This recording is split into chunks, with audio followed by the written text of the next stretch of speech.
Hello everyone, this is Savita Chauhan. Welcome to MBDRA Model School, Class 10th Economic Chapter 3 Money and Credit. Today we read about of money as a medium of exchange. इसकी हम इस video में student discuss करेंगे कि important of money in our day every day life, हमारी जो life है उसमें क्या इम्पोर्टेंस है एंड वाई ओनली मनी, और मनी ही क्यों हम as a medium of exchange में यूज़ करते हैं। तो आज हम इस वीडियो के थ्रू समझने की कोशिश करेंगे money as a medium of exchange. The use of money spends a very large part of our everyday life. अब जो हम अपनी डेली की लाइफ में अगर आप देखोगे, जो कोई भी सामान खरीदते हैं या बेचते हैं, तो एक मनी जो है उसका बहुत बड़ा पार्ट है जो हम इन्वेस्ट करते हैं सेलिंग में या परचेसिंग में, खरीदना या बेचना अपने डेली की लाइफ में। Look around you and you would easily be able to identify several transactions involving money in any single day.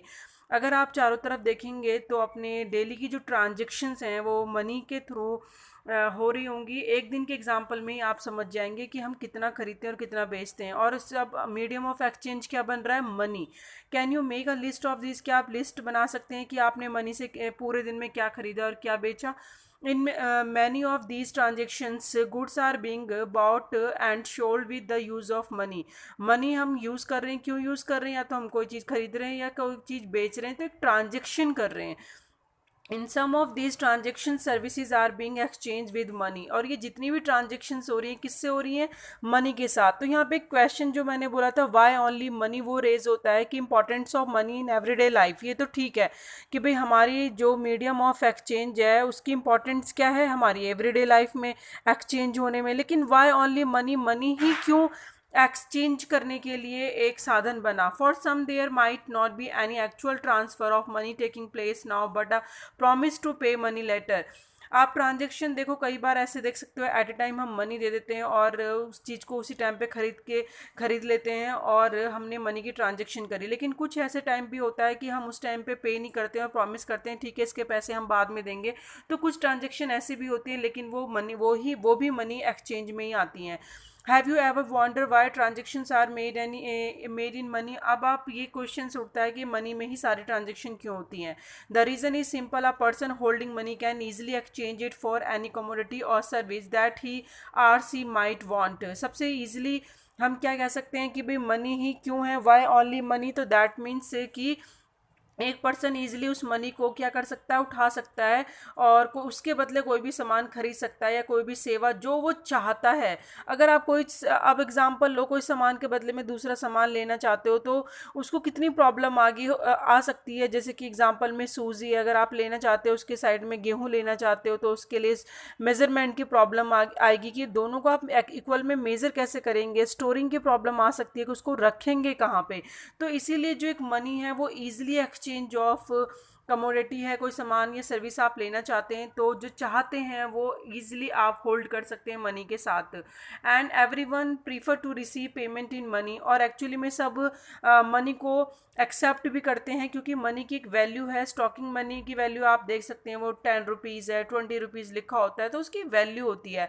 And then exchange the money for thing that they want, और दूसरी चीज़ ये भी है कि money जो एक ऐसा है, कोई भी सामान अगर आप लेते हैं तो उसे खरीदना चाहते हैं या बेचना चाहते हैं, तो इसलिए मनी एक्सचेंज आप करते हैं। तो ये सारे रीज़न की वजह से हम कह सकते हैं वाई ओनली मनी, मनी ही क्यों एक्सचेंज बना medium of exchange. Take the case of a shoe manufacturer, चलो एग्जांपल लिया, he wants to sell shoes in the market and buy wheat. अगर वो अपना मार्केट में शूज़ को सेल करना चाहता है और गेहूँ खरीदना चाहता है, the shoe manufacturer will first exchange shoes that he has produced for money. सबसे पहले वो अपने शूज़ बेचेगा, उससे जो उसको पैसे मिलेंगे, then exchange the money for wheat, और जो वो पैसे उसको मिले उससे वो एक्सचेंज कर लेगा वीट में। तो ये एक सिंपल आप देख सकते हैं एक सिंपल तरीका चल रहा है जिसकी वजह से बहुत ईजिली ट्रांजेक्शन हो रही है। इसीलिए हम कह सकते हैं only money exchange of medium जो बना है वो कितना सिंपल है। इमेजिन हाउ मच मोर, आप इमेजिन करो how much more difficult it would be if the shoe manufacturer had to directly exchange shoes for wheat without the use of money. कितना मुश्किल होगा डायरेक्टली उसको शू मैन्युफैक्चरर को exchange करना शू के साथ वीट। अगर वो मनी के साथ एक्सचेंज नहीं होता है तो वो किस तरीके से खरीदेगा, कितना खरीदेगा, और कहाँ से वो उसको गेहूँ खरीदने मतलब जो उसको एक ऐसे पर्सन की ज़रूरत है जो कि वो शू उसका खरीदे, क्योंकि वो तो बेचना चाहता है। अगर सामान के बदले में सामान लेना है तो अब शू मैन्युफैक्चरर को गेहूं खरीदने हैं, तो गेहूं वाला भी जब शू खरीदने को तैयार होगा तभी तो वो बेच पाएगा ना। अगर वो खरीदना ही नहीं चाहता, वो तो अदर थिंग्स को खरीदना चाहता है, पॉट्स खरीदना चाहता है या कोई भी चीज़ खरीदना चाहता है, तो आप उसको कैसे बेचोगे?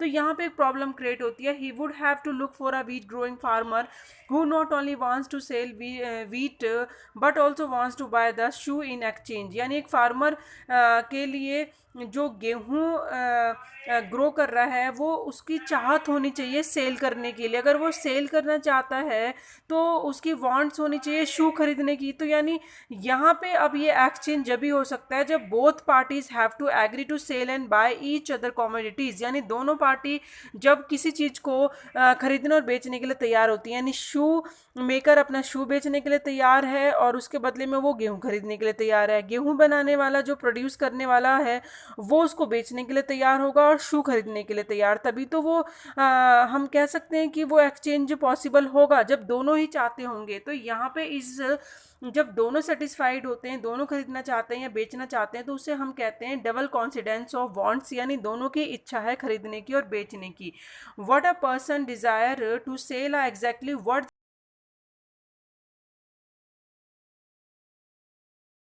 The system where goods are directly. यहाँ पे जो ये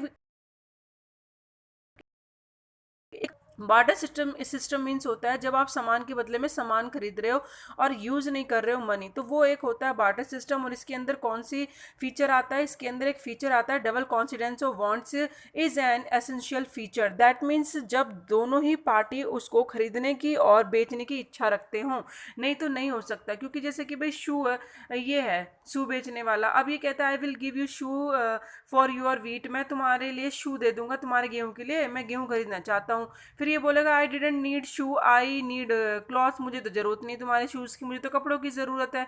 तो अब यहाँ पे प्रॉब्लम क्रिएट हो जाएगी कि ये बेचेगा किसको? भाई अगर सामान के बदले सामान बेचना है तो ये तो गेहूं चाहता है, वो बेचना नहीं चाहता, तो यहाँ पे वो कैसे बेचेगा अगर मनी नहीं होगी? I want shoes but I don't have wheat. अब यहाँ पे ये बोल रहा है कि भाई ठीक है, मैं तो शूज़ तो खरीदना चाहता हूँ लेकिन मेरे पास गेहूं नहीं है तुम्हें देने के लिए, जो ये पॉट बेचने वाला है। तो यहाँ पे आप देख सकते हैं लेकिन इसे गेहूं खरीदने। तो एक सिस्टम एक ऐसा होता है कॉन्सिडेंस में, डबल कॉन्सिडेंस ऑफ वांट्स में, जब दोनों की इच्छा होगी। क्योंकि अगर मनी नहीं है और गुड्स के बदले गुड्स कोई ले रहा है तो उसमें कंट्रास्ट एक प्रॉब्लम यही आती है इकोनॉमिक में कि मनी नहीं है वहाँ पे वांट्स होनी चाहिए। और economic where money is in use, अगर मनी यूज़ हो रही है, money by providing the crucial intermediate step eliminates the need of for double coincidence of wants. और अगर इकोनॉमिक में मनी है और यूज़ हो रही है, वो इंटरमीडिएट का काम कर रही है, तो वहाँ पे वो एलिमिनेट कर देगी, ख़त्म कर देगी किसको? डबल कॉन्सिडेंस वांट्स को। यानी जिसमें दोनों की इच्छा खरीदने और बेचने की जो ज़रूरत थी, जो कंडीशन थी, वो ख़त्म कर देती है। क्योंकि मनी के अंदर बहुत अच्छी चीज़ ये है कि आप जो अपना सामान जिसको चाहे बेचें और जो चाहे खरीदें। It is no longer necessary for the shoe manufacture to look for a farmer who will buy. उसको शू मैन्युफैक्चर को ढूंढने की ज़रूरत नहीं है फार्मर को कि कौन एक ऐसा फार्मर को ढूंढना पड़ेगा जो शू उसके खरीदे और उसको गेहूं दे दे। तो अब उसको ज़रूरत नहीं है कि किसी को भी बेचे, क्योंकि उसको पैसे मिल जाएंगे। And the same time cell him wheat, और उसी टाइम पे वो सेल कर सकता है अपनी वीट की, क्योंकि वो शू उसने बेचे उसको जिसको ज़रूरत थी और उसने उसको पैसे दे दिए, अब वो गेहूं खरीद सकता है। All he has to do is find a buyer for he shoes. तो इस अब बस उसको फाइंड करना है बायर, एक जो उसका शूज़ खरीदता हो। Only he has exchange his shoes for money, और ये किस लिए हो पाया? मनी की वजह से।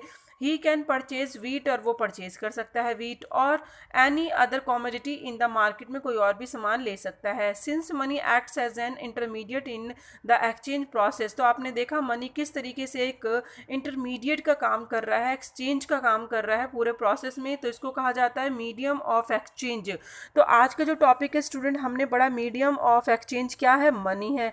इंपॉर्टेंट ऑफ मनी हमारा जो एवरीडे लाइफ में है उसकी इंपॉर्टेंट है, इसीलिए हमने उसको मीडियम माना है। अब वाई ओनली मनी, मनी को ही क्यों हमने माना है, क्योंकि उसकी वैल्यू है, उसको ईजिली हम रख सकते हैं और ईजिली ट्रांजेक्शन कर सकते हैं, क्योंकि वो एक इतना स्टोरेज नहीं लेती है और उसकी एक मार्केट में वैल्यू है, उसके अकॉर्डिंग हम सामान खरीद सकते हैं।